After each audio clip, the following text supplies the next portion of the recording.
to Opera Workshop 2014. This has been billed as the shortest opera that is still in performance, and you'll see that it really is pretty small. Chamber opera is small anyway, and this one is quite short. So I thought maybe I would give you a little bit of background, tell you a few things about not only this opera, but opera in general, to sort of get the setting right so you can see what it is we're doing.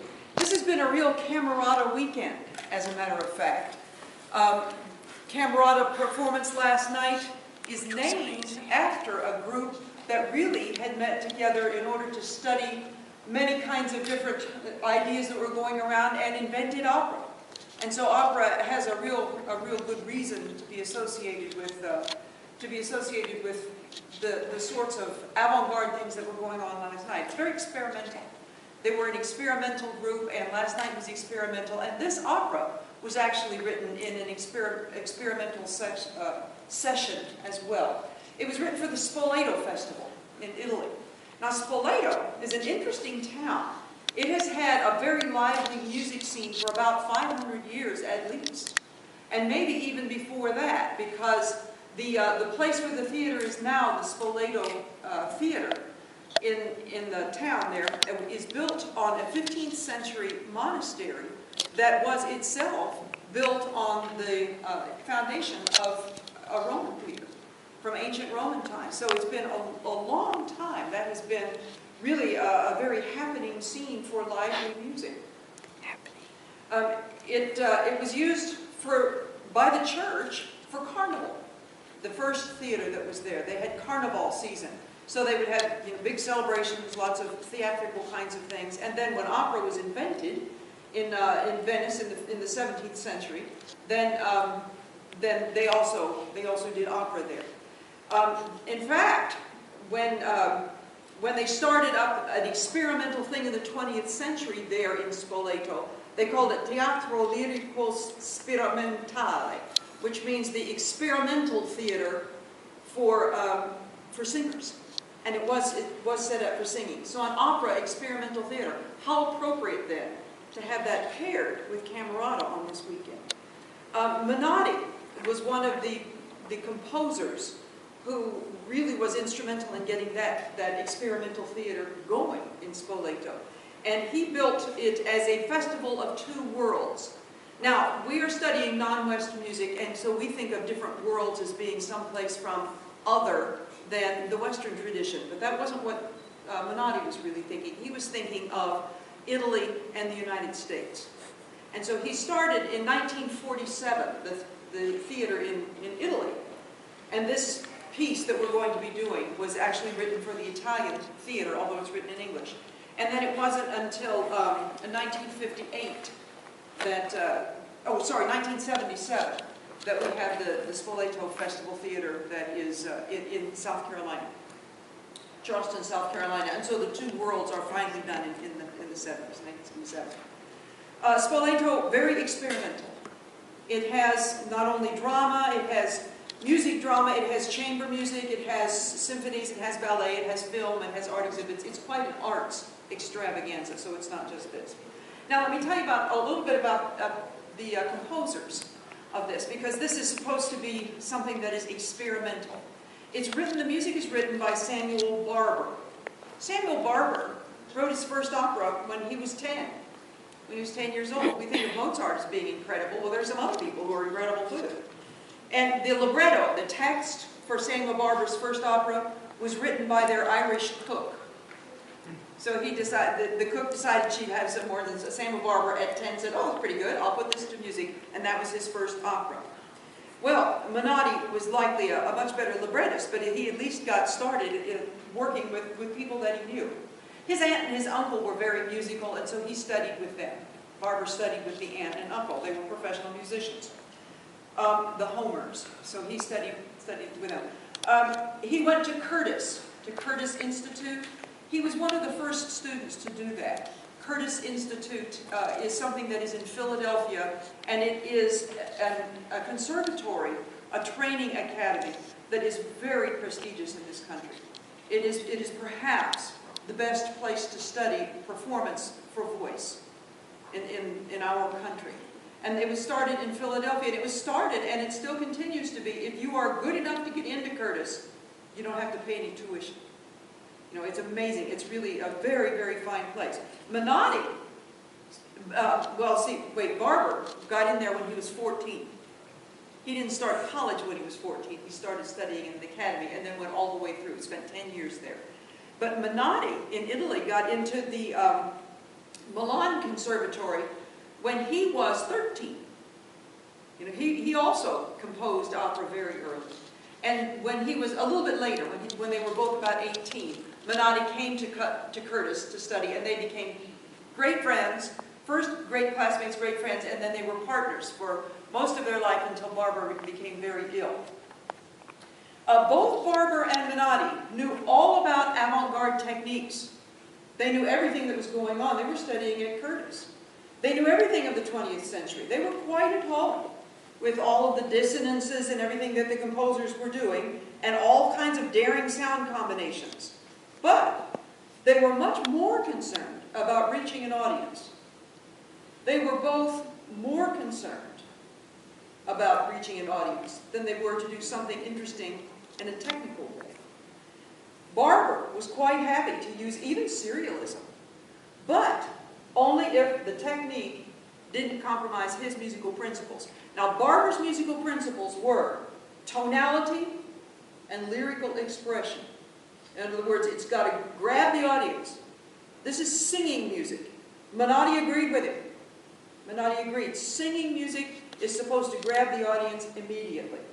Barber was a master of folk melody and of jazz, but he rarely used them. He knew all about them, but he didn't use them very much. He was much more interested in having just a beautiful melody with no baggage, except the lyricism. The lyrics and the lyricism. Menotti agreed with this. He was an Italian to the core, and he loved the human voice. He was starting things for opera. He just loved singing, as all Italians do. And he railed against composers who used the voice as an instrument. That was one of Menotti's big things. The voice is the voice. You respond to it as you do to a person. It's a personal expression. It is not an instrument. It certainly can be used as one. We saw some very effective use of that last night in Camerata. It can be used as that, but Menotti didn't like that. And neither did Samuel Barber. They said that the voice is supposed to be something with words, and it's supposed to reach you through the medium of almost sing speech, lyrical expression that goes along with text. So, it's almost, Menotti used to rail against composers. He would say, it's almost as if composers are afraid of the emotional reaction they can get from real singing. Well, we're going to hear some real singing tonight in A Hand of Bridge, and we're going to hear some emotional expression. But see if you think that this is really for the betterment of humankind. These people have some real problems. Ladies and gentlemen, A Hand of Bridge.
Of course, there is the red one.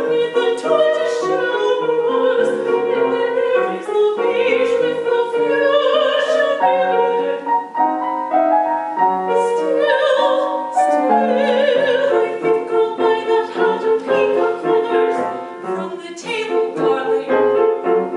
I'm sorry, dear.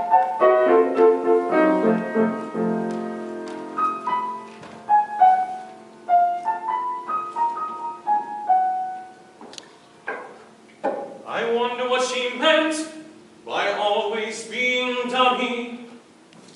Has she found out about Cymbeline? Cymbeline, Cymbeline, where are you tonight? I want to buy that hat of Where are you tonight? On whose mouth are you murmuring senseless night words with your geranium-scented breath? On whose black shoulder will you strew your blonde hair? To whose bleeding violence will your breast surrender? Is it Christopher, Oliver, Mortimer, Manfred, Chuck, Tommy, or Dominic? Cymbeline, Cymbeline, oh, if only you were my wife, playing cards with me every night. If it only were you, I might take home with me at the end of the game and strangle in the dark. I want to buy that hat of peacock feathers. I want to buy that hat of peacock feathers. The Queen! You have trumped the Queen!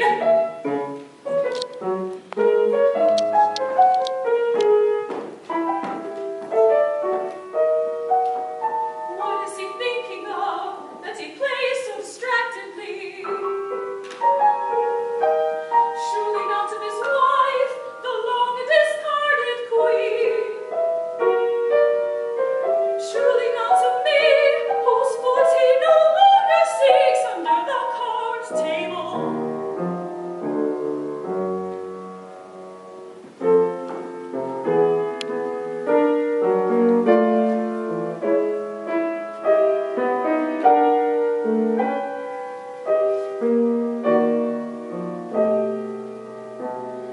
Who is there to love me? Who is there for me to love? Not he, the foolish name of hearts, not my father's faded photograph, not my stock market husband, or my football son. Only my mother could have loved me, had I but let her. But there she lies in her pain, cocooned in her illness, an indifferent stranger, hatching for herself the black wings of death.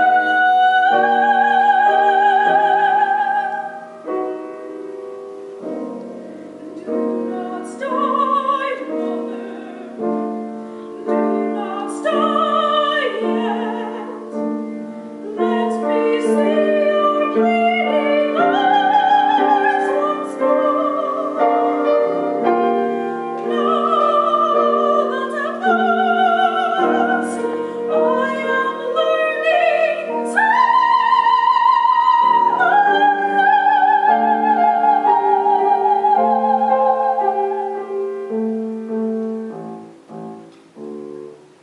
Cymbeline, Cymbeline, where are you tonight? I want to buy that hat of Where are you tonight?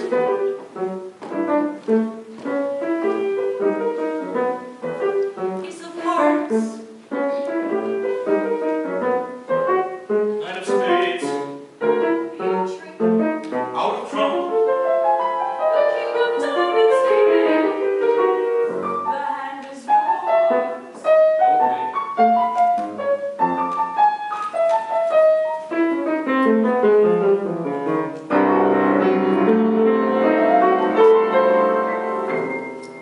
And this will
lying on a bed of naked bodies, drinking scented wine from cups of stone and glass inlaid with silver.